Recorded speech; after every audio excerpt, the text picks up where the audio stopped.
Hi friends, this is Marilyn from tarotclarity.com. This is part 2. Yesterday I did part 1 of a movie video based on the film Beyond Two Worlds. It was a great film. It's perfect for this season of the year when the veil is thin and we are literally between two worlds. I thought it would be a great choice to do one of my movie videos. If you did watch yesterday's video, and I am releasing this today, the next day, I took pity on you. If you did watch yesterday's video and you did not give it a thumbs up and you did not subscribe or you did not hit the bell button, please do all those things for me because these particular videos are not very popular. I get my least amount of likes and subscriptions when I do one of these videos. So, you know, I'm not encouraged to do them too often because they seem to be the least popular of all the videos that I do. So please, if you could do me that favor, I'd appreciate it. If you didn't watch yesterday's video, don't bother watching this one because this one won't make any sense. I broke it in two because yesterday's video was over an hour and I just didn't want to put anybody through a tedious 2-hour video.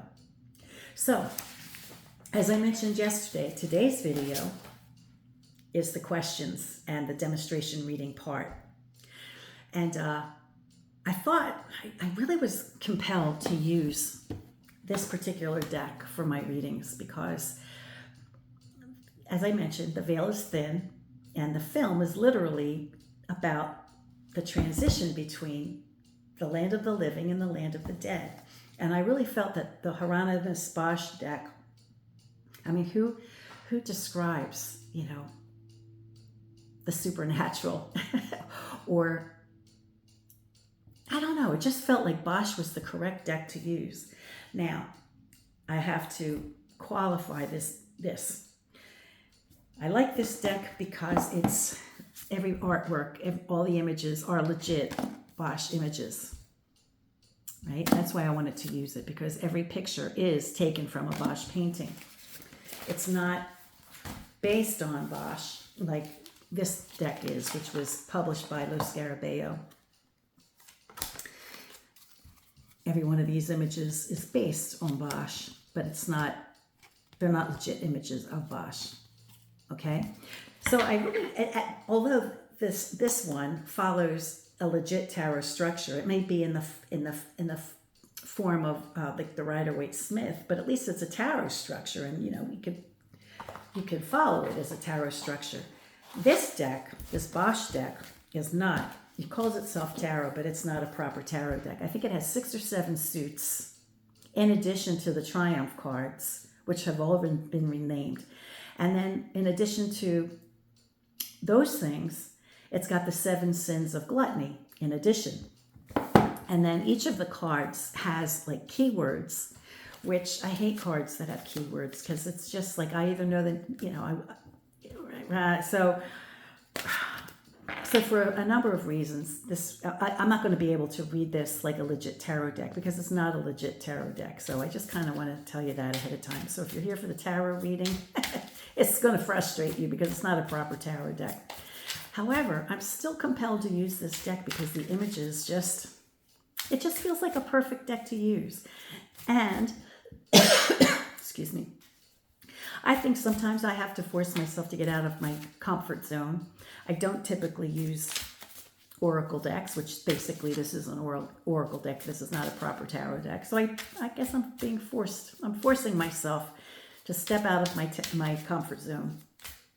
Sometimes when you force yourself to see things from a different perspective, you learn new things or you have a new appreciation. So I'm going to do it. And hopefully you'll stick around to see how these cards will answer the questions. Okay, I'm going to go into my meditative place and I'll do the meditation for all of the questions. I'm not going to go into my meditative place between each question because I'll be here all day.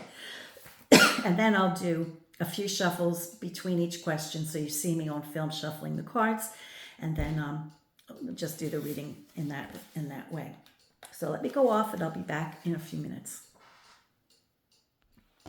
Now, I don't know why I say I'll be back in a few minutes, because it's just immediate. So it's just kind of silly that I say that. Okay, question number 1. Why did Paul really want to end his life? Was it really just because he could no longer play the piano, or were there other reasons? What were the reasons that Paul wanted to end his life? If we recall, when in the beginning scene, he's in the port, he's explaining to the passenger person, that he's got to be on that ship to America. He's got to be on that ship, but he doesn't have the proper passport or whatever it is that he's required to have. He doesn't have it. But the one thing that he says to the people is, I have a wife, but she'll be fine if she's left behind, but I won't be, and I've got to be on that ship. But then, during the suicide pact, he tells her he's worthless to her, he's no good to her, his hands are no good. So then it kind of makes it sound like, well, he's killing himself because he can't use his hands. He's a concert pianist and he can't use his hands. So it's like, which is it? Does he have to be on that ship because his life depends on it that he's on that ship? Or is he killing himself because his hands are no good? So it's very vague.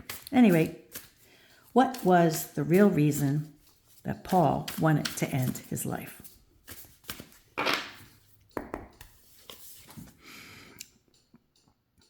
Illumination 9.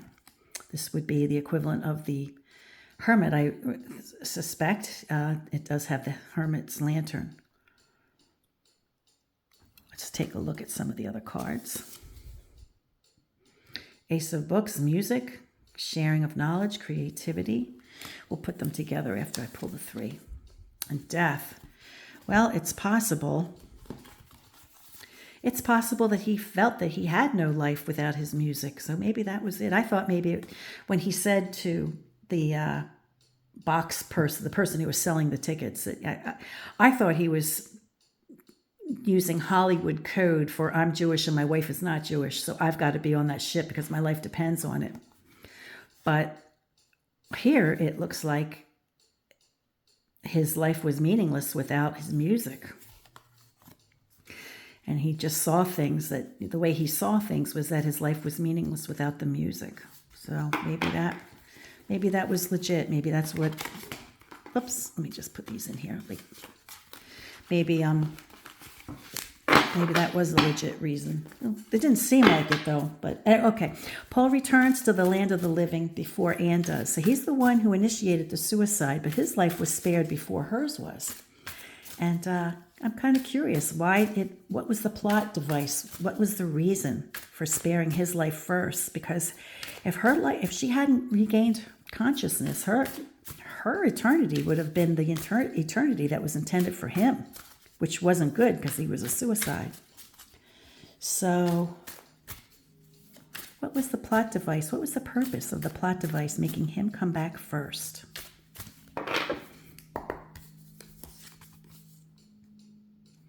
Knight of Birds. Okay, knights are gallant. Adventure, excitement, movement. All right. So it's a knight. Now this would have been, I guess this would have been like the hanged man. But, okay, stillness. Could be like stagnation. Let's see if we can put it together after we lay all 3. Mistress of Terror. Well, maybe he was afraid of losing her. Maybe he had to appreciate losing her because remember, he was willing to leave without her. He was in a hurry to get on that ship without her. And maybe when he came to, he had an opportunity to be gallant and then realize, when he came out of his fog, he realized that she was still in the room and she looked dead. And maybe he was terrified that she was dead. That was what happened. He was terrified that she died. So maybe it was his opportunity to bring her back and to be appreciative of her and want her, before he wasn't concerned about leaving her flat and just abandoning her. But now I think he had that moment of understanding that he left his wife over there And he wanted to bring her back. So I think that might have been it, just to show how much he wanted her back. Okay, Langley, who was the war profiteer, was essentially the primary villain of the plot. They never really, we understand that he's going to hell. They definitely, we understand he's going to hell. But they don't say what his hell is. For the others, the other person who's going to hell, we get a sense of what her hell was. And for the other people who are going to like purgatory or the place, the in-between place before they can get to heaven, we understand what their consequences, but we never understand Langley's destination. We don't know where he's going. We know he's going to hell, but what is his hell? So let's take a look at what was Langley's hell. Langley's hell, Queen of Coins. Wow, that would be perfect because he was the rich guy who screwed everybody out of everything and he had to have the best of everything. And so humility. Wow, humility. The absolute abject poverty.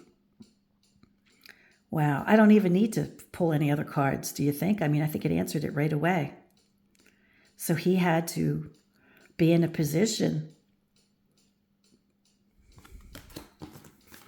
the exact opposite of how he lived his life. He had to be on the receiving end. He had to live in abject poverty. The people he hated and just couldn't have time for is the kind of person he had to become for all eternity.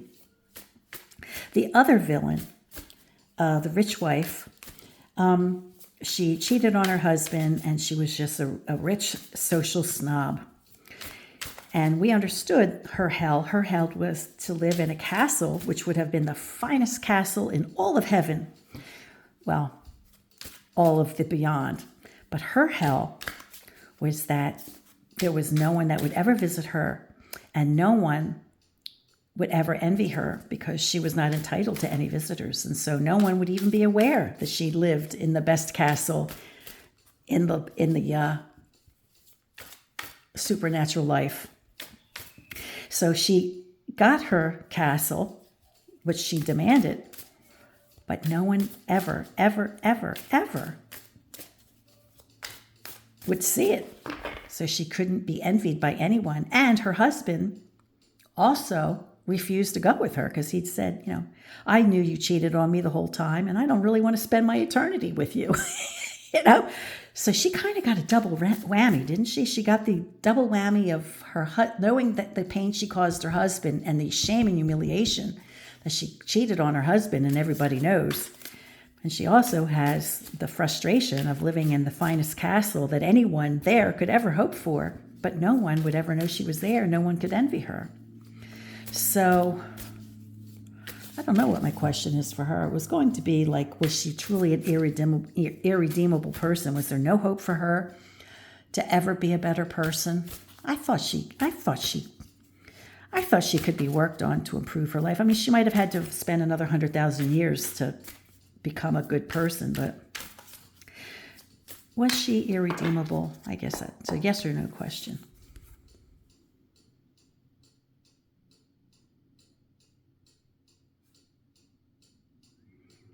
Well, I don't think this card answers yes or no, so I'm going to lay other cards. But Kings of the East, this would have been the Emperor card.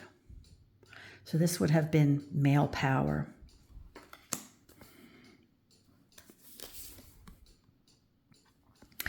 That would be the Fool.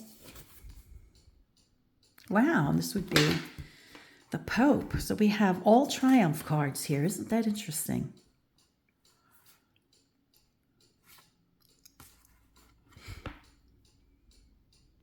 So I guess not. I guess she was not irredeemable because it's like, somebody who's, like the Fool,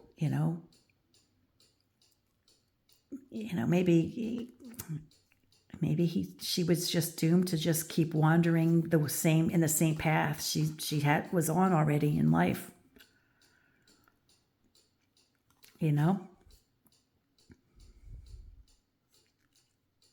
I mean, this is the religious authority, I guess, felt that she wasn't redeemable. And her her secular husband, I guess this could have been a reference to her husband, because this is like a secular male, and this would be like the spiritual male. So neither of those, neither her husband nor the examiner thought she was worthy, and that she probably would just continue being who she was. And that's her hell, is to just continue being who she was. Maybe her hell would be to continue to be who she was and never feel joy. Yeah, I guess that was the point. Okay. Question 5.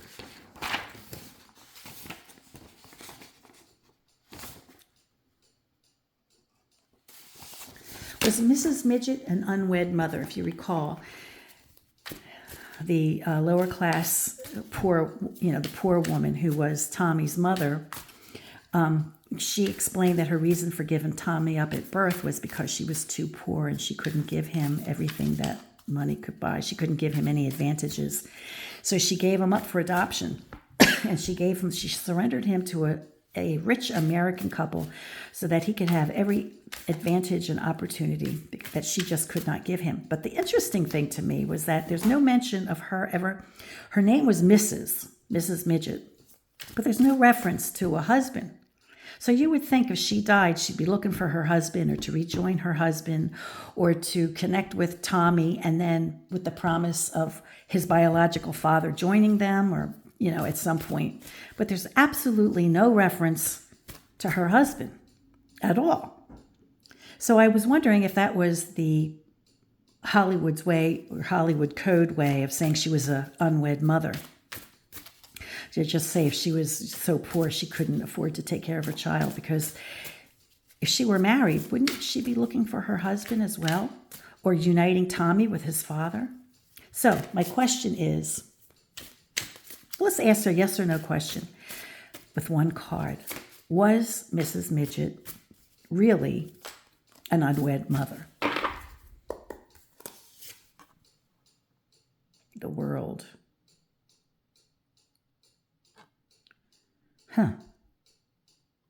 Now that could be ding, ding, ding, ding, ding, ding, ding. You hit the jackpot, right? It could mean that yes, astoundingly, she was an unwed mother. That's exactly correct. Or it could be the opposite.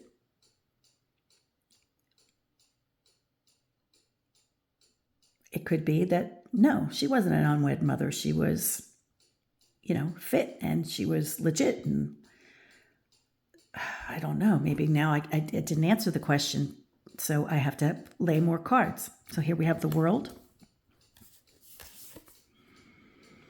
the Knight of Birds, could be a reference to her husband or her partner. Ascent of the Blessed. Did he die before she did? But she's not looking for him. So my yes or no question was Mrs. Midget an unwed mother? And is that the real reason?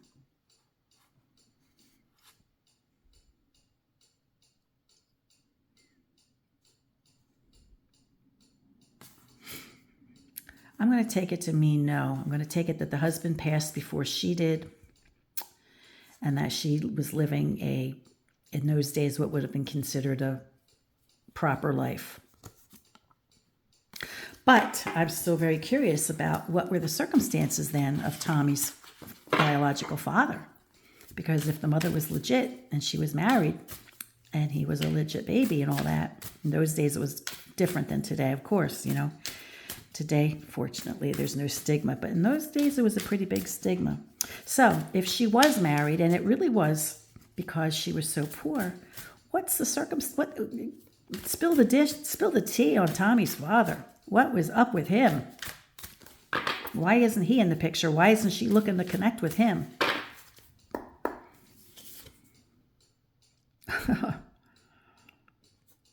Okay, he's like a bottom feeder. Maybe, okay, that card to me looks like a bottom feeder. King of Berries, energetic. I think that's a friendly card. He might have been a friendly man. Bottom feeder, but friendly. Oh, they're both of berries. That's interesting. Both of these cards from the suit of berries. So this could have been her. Well, maybe they did have a nice life. Maybe they had a cordial life, but he was just so poor. Well, maybe they loved each other, but he was so poor. So maybe she was done with him. I don't know. This kind of suggests he was like the lowest of the low, or he was just maybe she blamed him for having to give up her Tommy. Maybe she did love him, and maybe they had maybe they had been a good match at some point, but maybe she never got past blaming him for not helping her keep Tommy.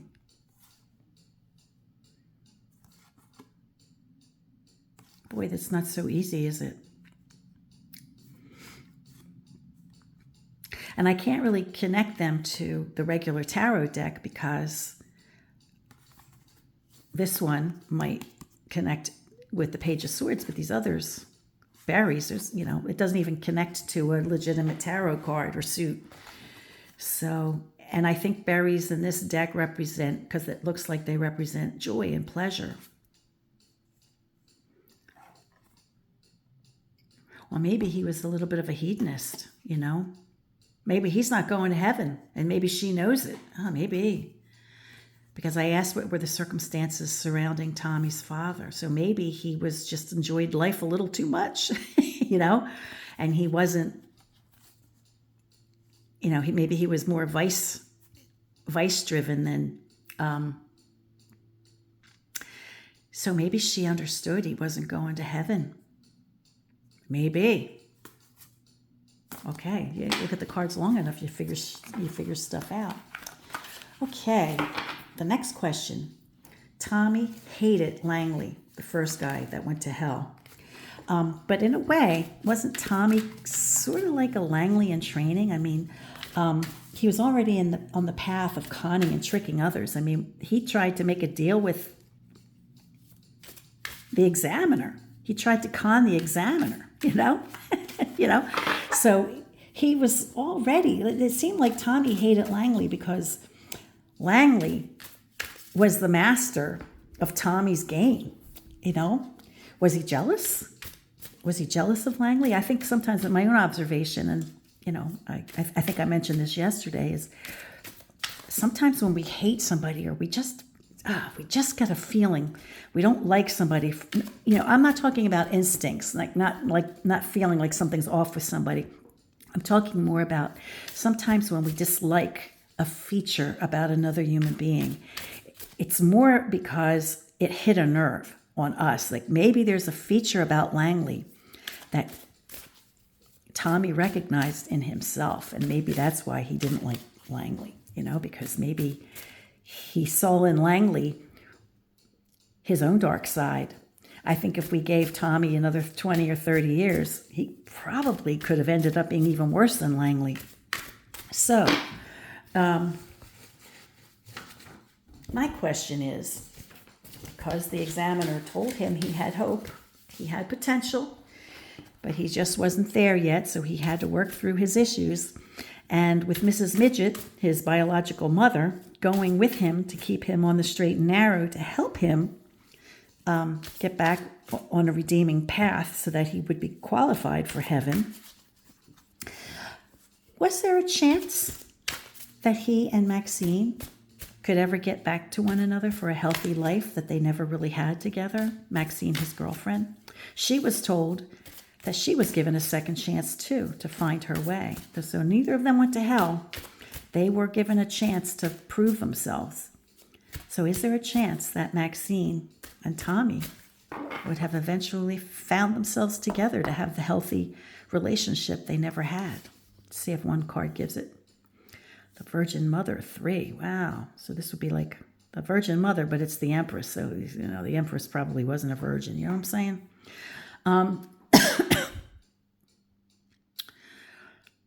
Well, this would, I guess this, if this is, this would, see, this is like religious. This has religious undertones, but the Empress is secular in nature. So it's throwing me. I would assign the Virgin Mother maybe to the female Pope, but not to the secular Empress. So maybe it's just that there's a conflict, because this card represents conflict in my mind. So I'm going to lay a few more cards. I was hoping that one card would help me know the answer, but the card of conflict, a card of ascent of the blessed, so that would be judgment, and hell. Ooh. River to hell. Look at that image. That's so cool. Okay, so,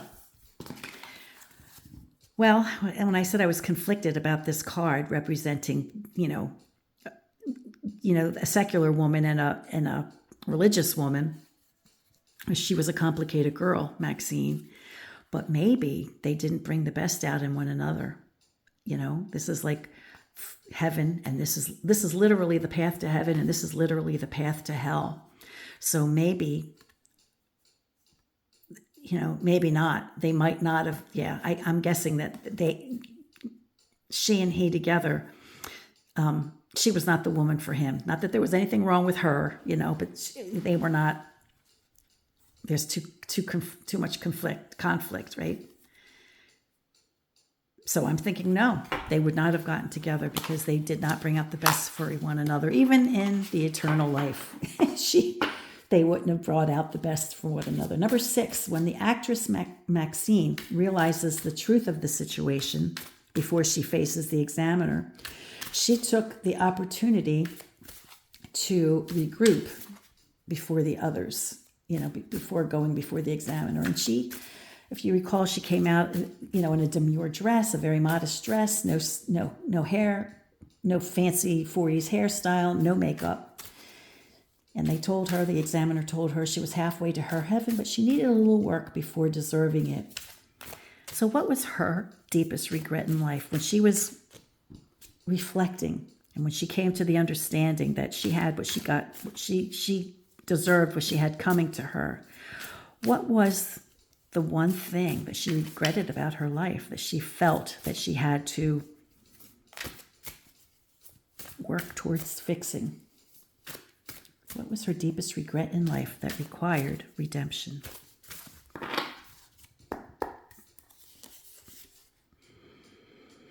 King of Skates, lack of help, distractions, self-centeredness. Oh, okay. Let's look at this picture.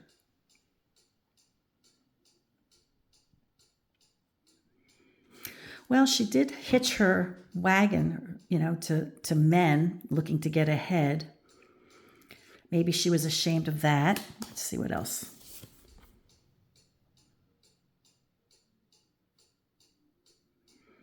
Maybe she felt that she wasn't humble enough. Maybe seeing herself like in a cheap way brought her down to her knees, to make herself feel humble. Table of Plenty, 10. It kind of would be like the wheel if that's number 10. A success, food, reward, capitalism. So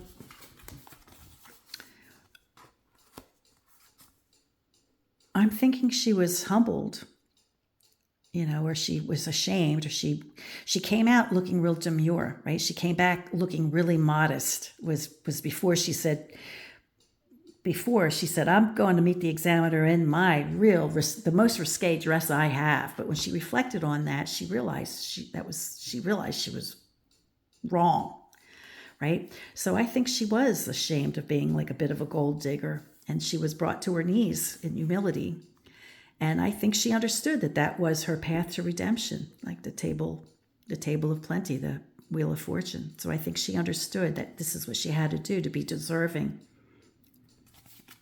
Now, I had another question, but I don't know. It doesn't seem like it was very interesting. So it was regarding the other three characters who were all going to heaven. But those characters were not nearly as interesting as the ones that were going to hell or had to work their way to heaven, right?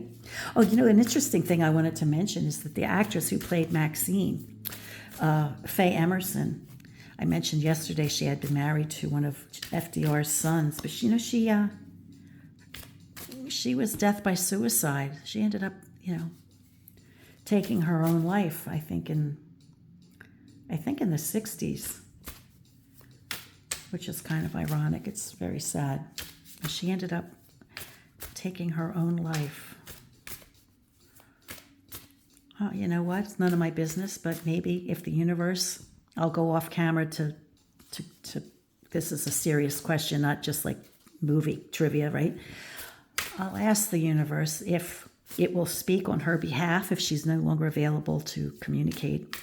She might have been reborn, or she could be you or I, So she might not be in a position to answer the question. However, the universe would know the truth and just ask, what was her reason for ending her life? Was there a reason? Only if the universe feels as though we're entitled to know. Let me go off camera. Okie doke. So this is a bit more of a serious question regarding the actress, Faye Emerson, who did end up taking her own life. And what was the reason? If we're allowed to know it, what is it that the universe is willing to share?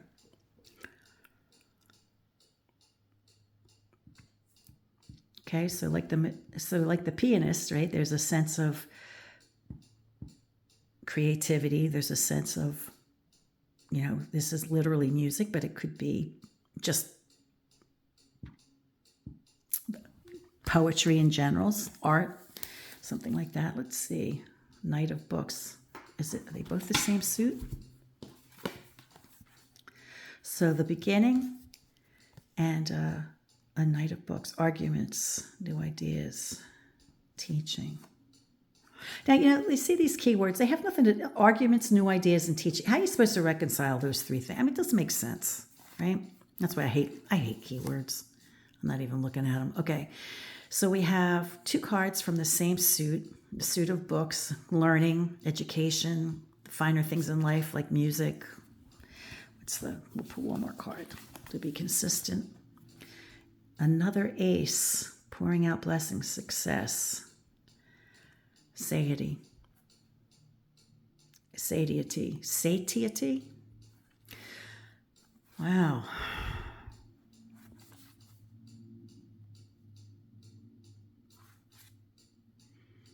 Satiety. Maybe she felt that there was no more opportunity. That maybe she felt like she had everything she was going to get, and she just felt like it was time. Well, it's so sad.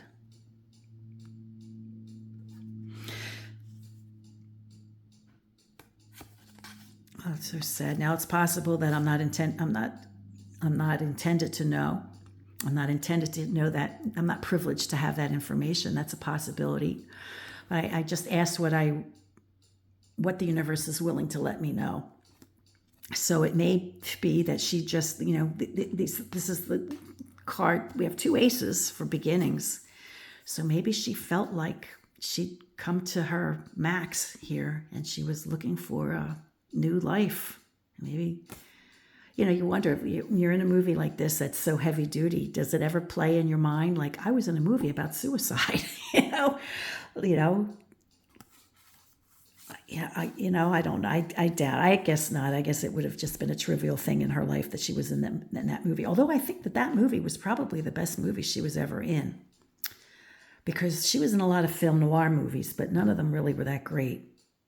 She was actually good in this movie. And this was a great movie. It had John Garfield. It had Sidney Greenstreet. It had Henried, had Eleanor Parker.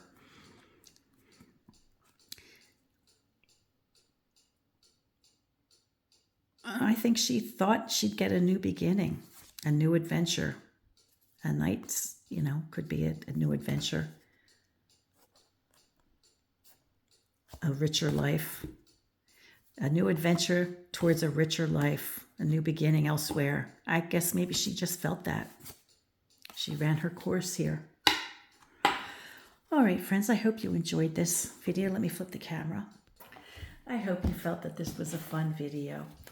And thank you for being here. And the next video I do will probably be in response to Masha's moon. I know she released the moon card probably at least a week ago, so I'll catch up and I'll do the moon card next.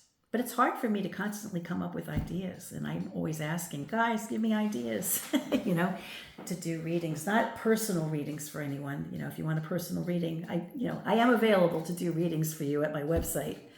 But for my videos, like what good. I know you're here for my demonstration readings, and I try to mix it up, by doing movie videos and finding lost object. If any of you have a lost object, I will do that. If you have a lost object, ask me where it could be. I'll do a reading on it. If you don't mind me using your name or a code name or something like that, I don't mind doing a video like that. That's all right. I just don't want to get into anybody's personal business and stuff like that. It's not what I'm about.